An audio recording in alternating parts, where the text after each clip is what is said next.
Broads Media.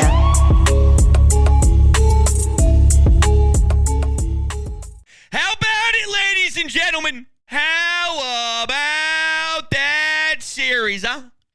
We're going to talk about it. If you're new here, hello, welcome on in.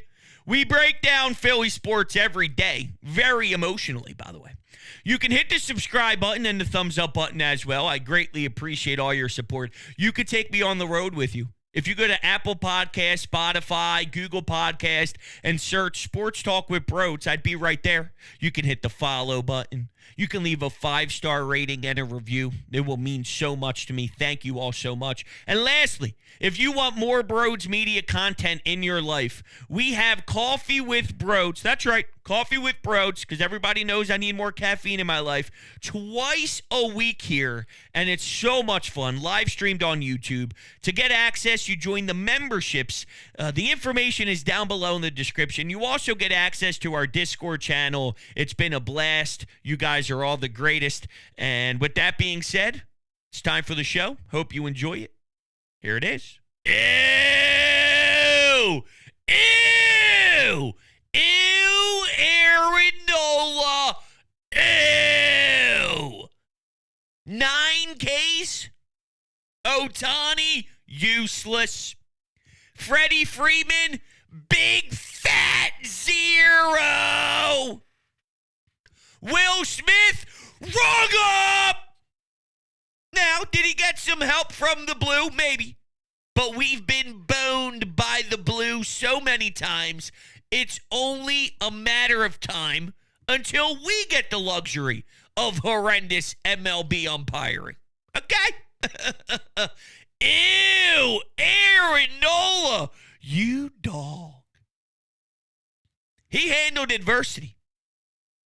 He struck out the top of the order after giving up that very fluky solo shot to make it a 1-run game. Lux, the 9-hole hitter, whatever, finds a way to get on the board, whatever, and goes after their top 3 men.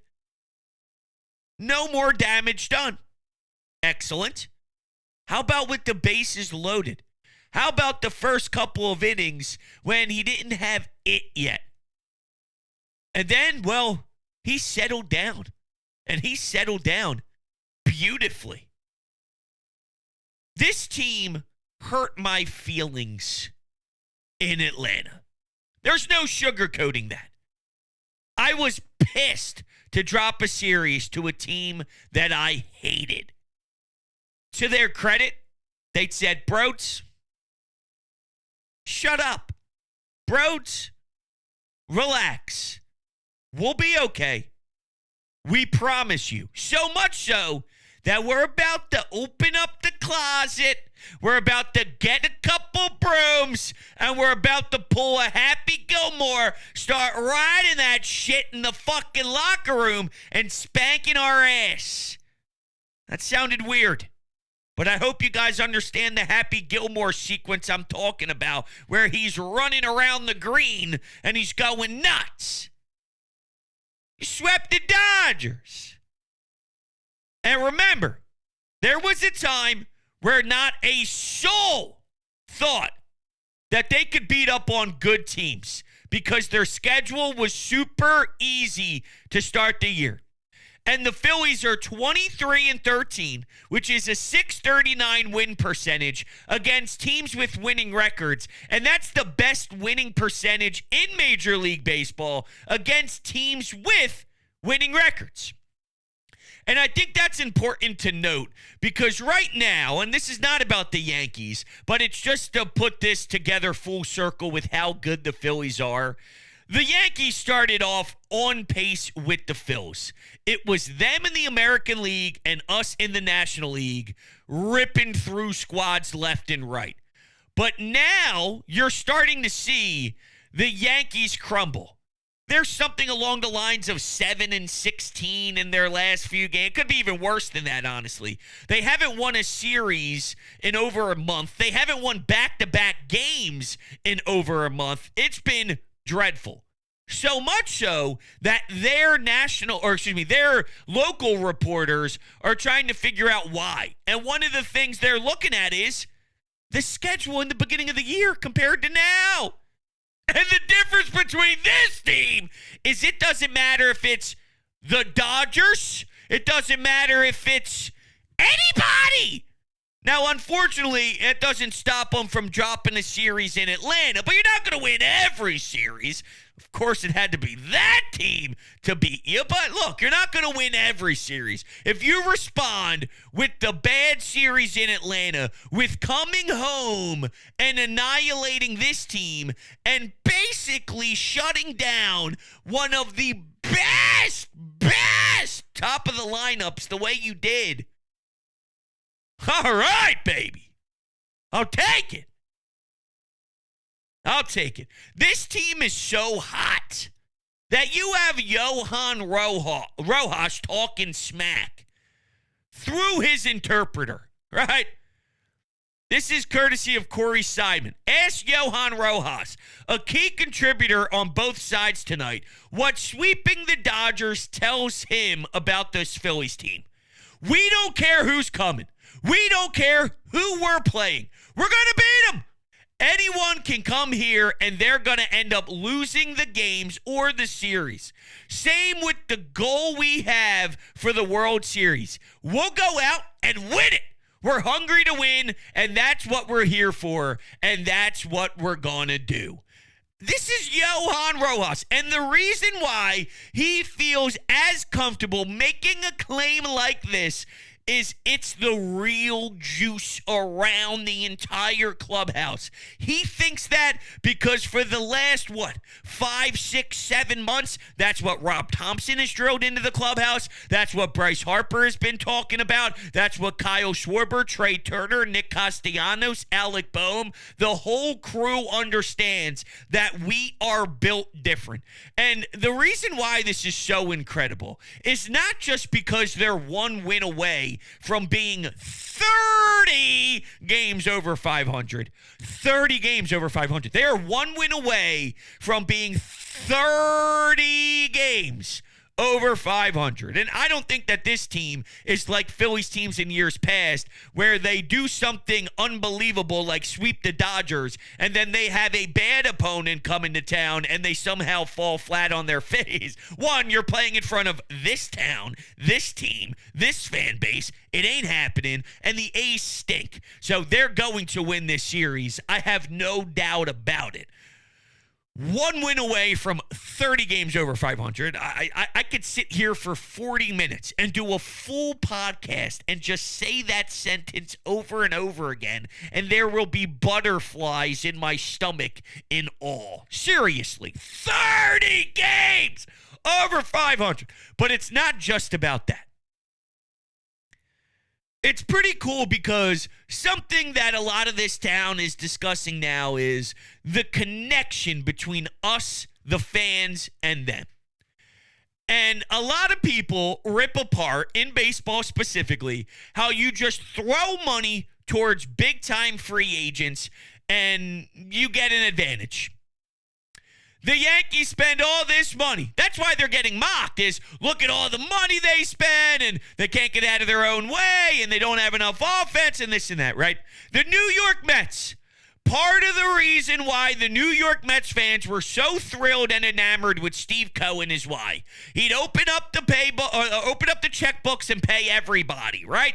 And there was no plan. Here's a 96-year-old Justin Verlander and a 73-year-old Max Scherzer, and let's go get them. But there was no legitimate plan. It's pretty cool to now see Dave Dombrowski and John Middleton's plan start to form together. And it's not just big-ticketed players, but you're watching them over the years grow as one. It's Kyle, it's Nick, it's Trea Turner, it's getting the Johan Rojas in here, it's the Alec Boehm and Bryson Stotts, and each of these are a different part of the plan. It is starting with the big big-time names, JT Realmuto. It's time to pay him. They pay JT. But then there's the intricacies of the Dave Dombrowski effect. Go and get a Brandon Marsh and see how you can sort of mold him into what Brandon Marsh has become. And that home run was a laser. And he also has an RBI triple. That dude is an energy guy, man. Guy's an energy guy. When he's popping off, this thing is ludicrous. It's ludicrous. Rojas' defense, that's insanity. There's not many players that make that catch. Hell, I believe he was on SportsCenter Top 10. You got Johan Rojas making SportsCenter Top 10 plays. That's how absurd he was with the defensive side of the ball. So my point is, I think we're really watching this with the heartbreak of 2023, with the unique ride that was unexpected in 2022, and with the killer mentality now of they're not going to be stopped. Seeing all the money spent and all, it was methodical. There was a plan, and we watched them grow to this point. Even the sloppy Trey Turner start to his Phillies tenure and where he is now tells a big story on the connectivity and how we are here today as one, admiring this group and the ride that they are bringing us on. For some reason, this Dodger series was almost that eye-opener of just, understand, bro. Understand what this is all about, and it made me reflect. That's sort of the word I'm looking for here. It made you reflect on where we are today with them. Okay, with that, I need a sip of coffee here badly. I'm running off maybe 4 hours of sleep. And we got some audio. We have anytime hotline calls as well. But we have some audio here of Rob Thompson, of Aaron Nola after the game. So let's listen to the skit first. This is Rob Thompson and his takeaways after sweeping L.A. Probably the fact that, and I know they're missing Mookie, but I thought our pitchers took care of the top of their order, which was kind of key, because those guys can really hit. They put up big numbers. So I thought we did a good job there. Offense was good, especially the first night. 3 home runs today. Marsh had a big day for us. Great, really good defense.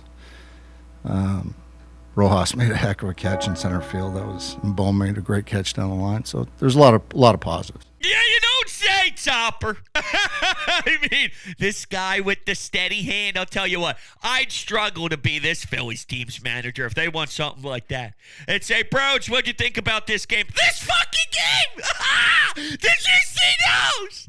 Did you see Aaron Nola? Damn! Next question.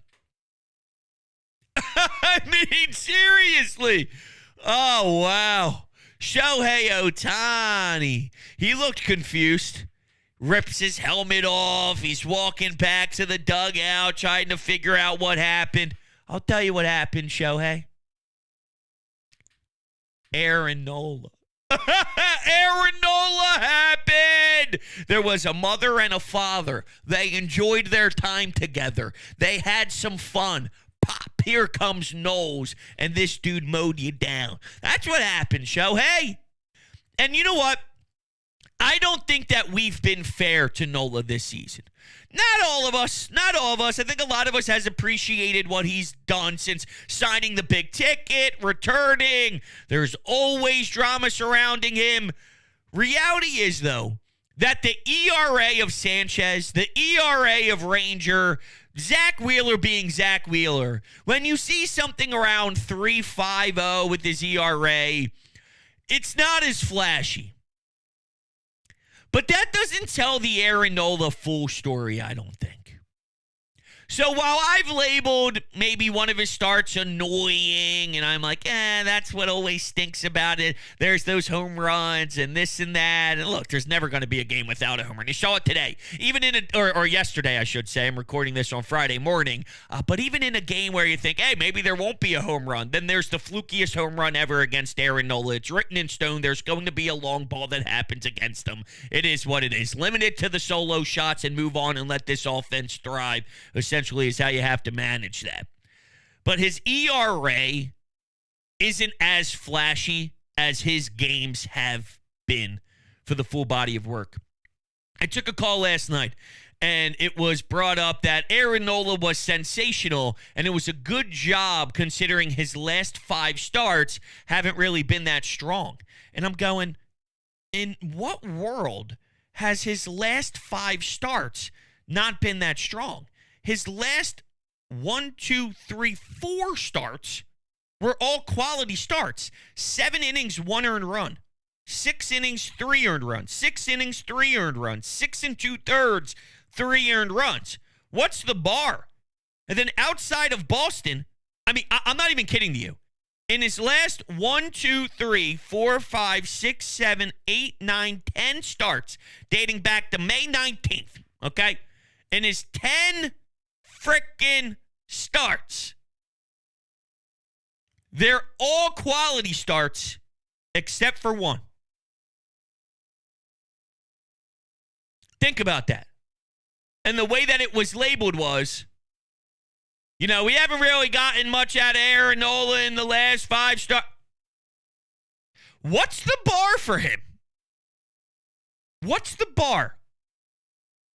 All right, speaking of Nos.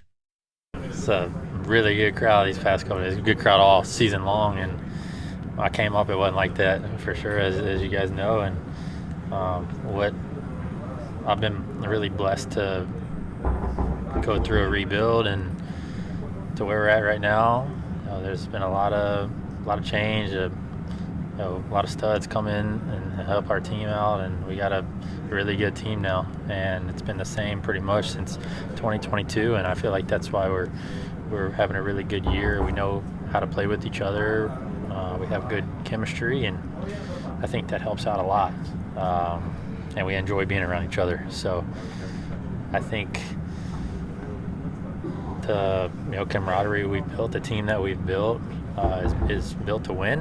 And yeah, it's way more fun than it used to be. I mean, obviously, being on the field in front of crowds like that during the regular season, especially like you look at on a midweek game, and it's kind of like that. So it's amazing. It's addicting to play in, and we love it. We all love it. It's addicting to play in. Wow. No lie, that actually sent goosebumps down the spine. It's addicting to play in. And I get that. I can feel it from my TV. I can feel it when I hear the radio broadcast. What we're experiencing from the electricity of this crowd is what other teams deal with in the playoffs. Meaning, this is a weekday game, granted against the Dodgers, and it's a big sell, and it's Shohei Ohtani, and there are fans out there who bought tickets specifically to watch Shohei Ohtani do damage, and instead they were rewarded with nothing. I hope you spent your money well. I hope that cheesesteak was good, baby. I hope you had a blast sitting in that Chicky and Pete's line waiting for those crab fries and to shove that cheese down your throat with those crab fries. Because you sure didn't see Shohei Ohtani. But other teams get the juice that we get in a random July game as their playoff crowds. It's insanity. It truly is. I have friends of mine that aren't even the biggest baseball fans, but then there are some others that are definitely big baseball fans, and they text me during national broadcasts, if it's Sunday Night Baseball or that game that was on ESPN a few games ago. I need to stop by, bros, and maybe we could check out a game. I got a buddy out in Colorado. Bros, give me a weekend where we can kick it. I'll come by. I'll stay the night. We can hang out. I'll meet Brooklyn. Maybe we can go to CBP. Oh, hold on a second. We now have that place rocking to the point where people just want to do a good old bro's house stop by to see it in real life. I'm not going to tell you no. I'm a man of the people. You want to experience greatness, by all means, doors open. I got an open door policy. But just letting you know, that's the impact that it has made to the outside crowd. Pretty remarkable. What else is remarkable is the fact that Bryce Harper has that error, and then things get a little sticky. But Bryson Stott's glove and a nice turn, too. Hoffman on the mound, a shot back to Stott. He flashes the leather. He throws it to second base. You double him up. You get out of that. And Jose Alvarado shuts it down. Truth be told, that is someone that I have faith in that not many do, is Jose Alvarado. I'm not telling you he's my lockdown closer. I prefer Hoffman to close in ninth innings over Jose Alvarado. So that is where I stand. I do like Hoffman more, but I don't think it's stupid to utilize them and leverage them based off of where the other team is in their lineup. If it makes sense to use a lefty in the eighth based off of where the other team is at and where lefties are in their lineup, then you go with Alvarado in the eighth and Hoffman in the ninth. But if you look at Hoffman and maybe some right-handers in the eighth, maybe it makes sense to go to Hoffman there and then have Alvarado lined up in the ninth against some of their lefties in the ninth with the game on the line. I think Alvarado should be used as a Swiss Army knife. 7th, 8th, 9th, however it happens, however it's needed. Maybe the 7th is a little too early. Maybe that's a role for Matt Strahm to come in, and then you have your Hoffman-Alvarado tandem as the 8-9, and that's how you figure it out there. That probably suits them best. But, yeah, I got no issue with Jose Alvarado. It's not perfect, but it's like Ranger Suarez, for example. Ranger Suarez has had 2 really bad starts, right? Do you think that's who he is? Or do you think he's just had a couple of rough starts and maybe he desperately needs the All-Star break? Because even though I can't hear you, my guess is you're saying, well, Ranger's definitely better than what he's given us. Right. So when Jose Alvarado is, quote, leaking oil for a few games or, hey, it's not his Crispus outing, I don't think that's who he is majority of the time. Quite frankly, I know it's not. This bullpen's great. This bullpen is so good. Not just good. It's so good. So good. We got multiple all-stars in this bullpen. It wasn't too long ago we had one of the worst bullpens in history of baseball. You know what I'm saying?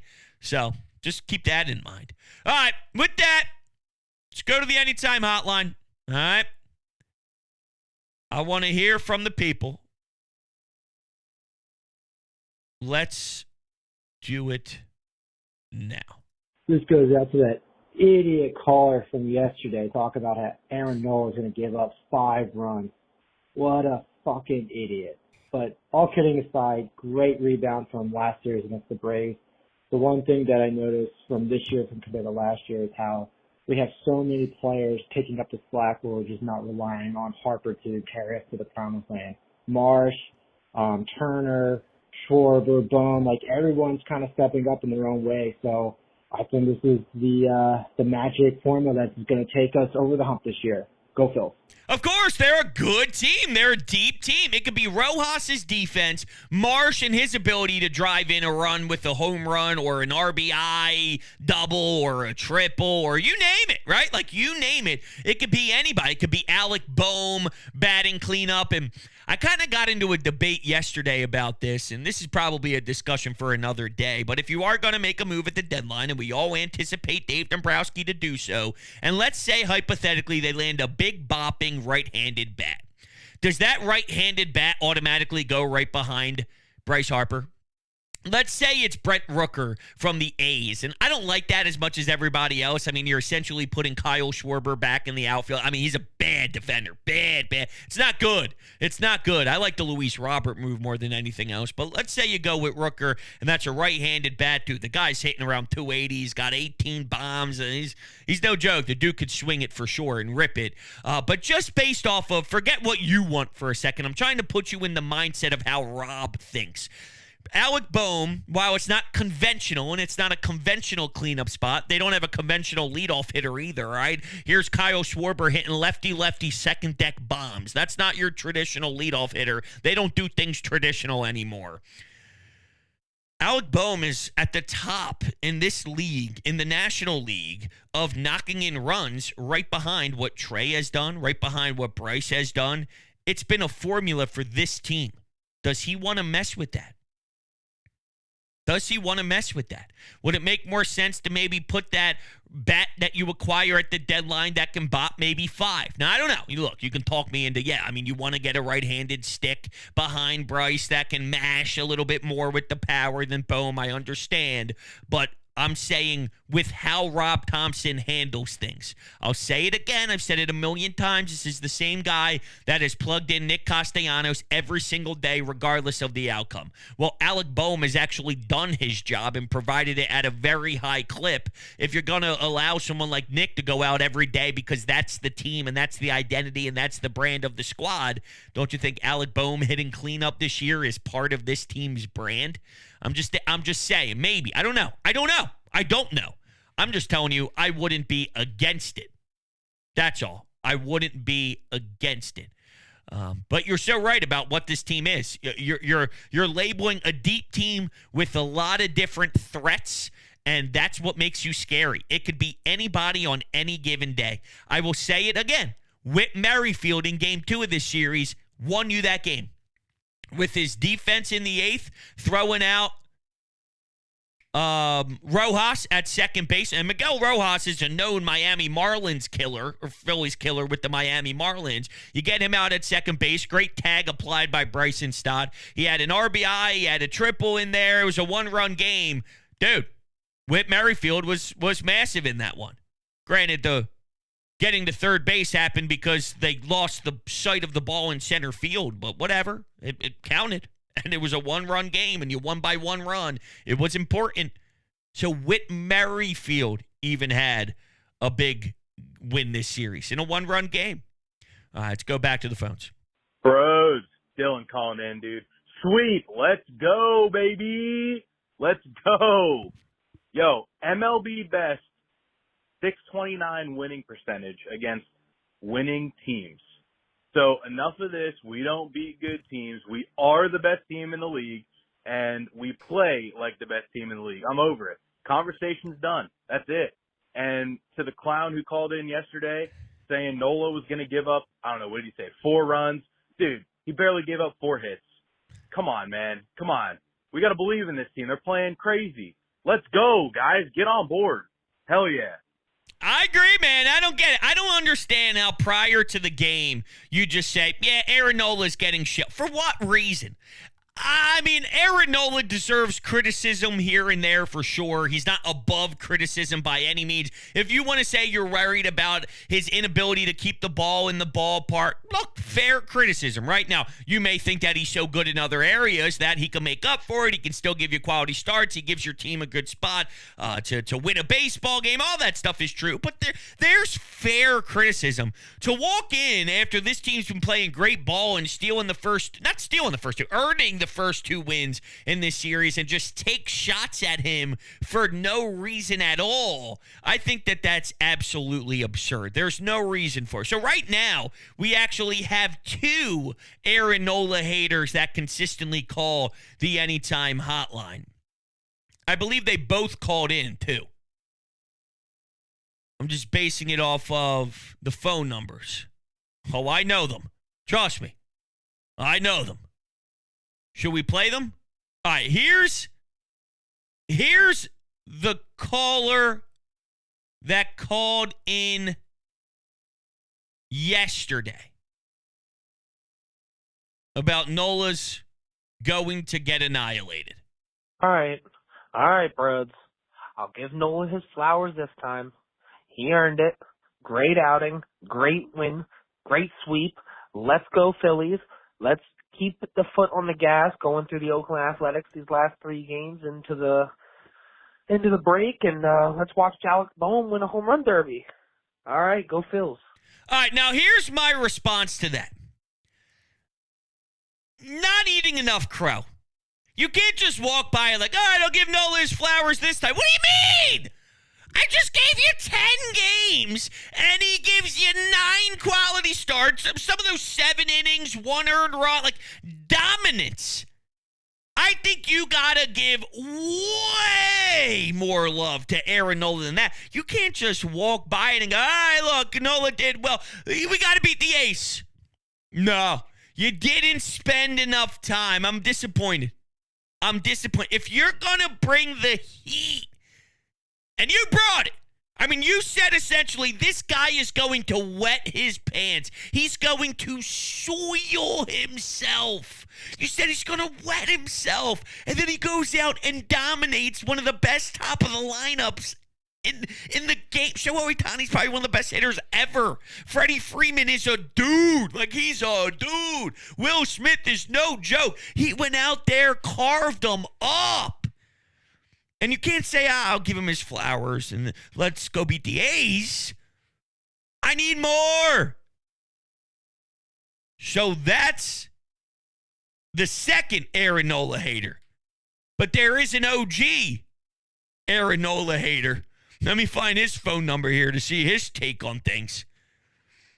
Let's see. All right, here it is. Here's the OG Aaron Nola hater. Oh, God.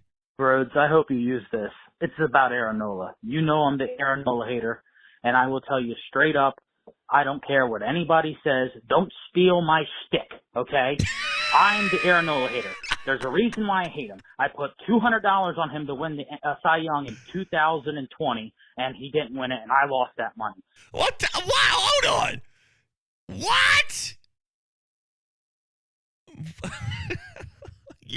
You two. I swear. You two. I don't even know what to do with you two. Oh, you guys are unbelievable.